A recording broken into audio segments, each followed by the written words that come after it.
اعوذ باللہ من الشیطان الرجیم، بسم اللہ الرحمن الرحیم۔ علماء کرام روزے کو 3 اقسام میں تقسیم کرتے ہیں۔ پہلا روزہ عام، دوسرا روزہ خاص اور تیسرا روزہ خاص الخاص۔ پہلی قسم روزہ عام میں انسان مبتلات روزہ سے دور رہتا ہے، یعنی کھانے پینے سے دور رہتا ہے، مگر وہ مکروہات کو انجام دیتا ہے، حرام کو انجام دیتا ہے، معصیت خداوند متعال کرتا ہے۔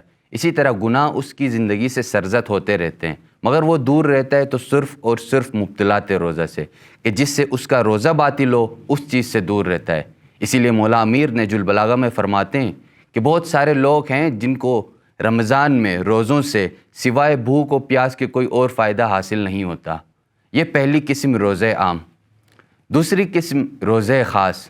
روزہ خاص میں انسان خدا کی معصیت نہیں کرتا، اس کی نگاہیں نامحرم کی طرف نہیں بڑھتی، نگاہ سے وہ گناہ نہیں کرتا، اس کی زبان جھوٹ نہیں بولتی، اس کی زبان سے غیبت نہیں ہوتی، اور روزہ خاص میں انسان کوشش کرتا ہے کہ حرام سے بھی دور رہے اور معصیت خداوند متعال بھی نہ ہو۔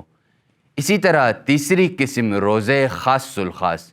روزہ خاص الخاص میں انسان اپنے آپ کو، اپنے وجود کو فنا کر دیتا ہے خدا کی ذات میں، یعنی روزہ خاص الخاص میں انسان اب وہ دیکھتا ہے جو خدا چاہتا ہو، اس کے کان وہ سنتے ہیں جو خدا چاہتا ہو، اس کی زبان وہ بولتی ہے جو خدا چاہتا ہو، اس کی نگاہ وہ چیز دیکھتی ہے جس سے خدا راضی ہو۔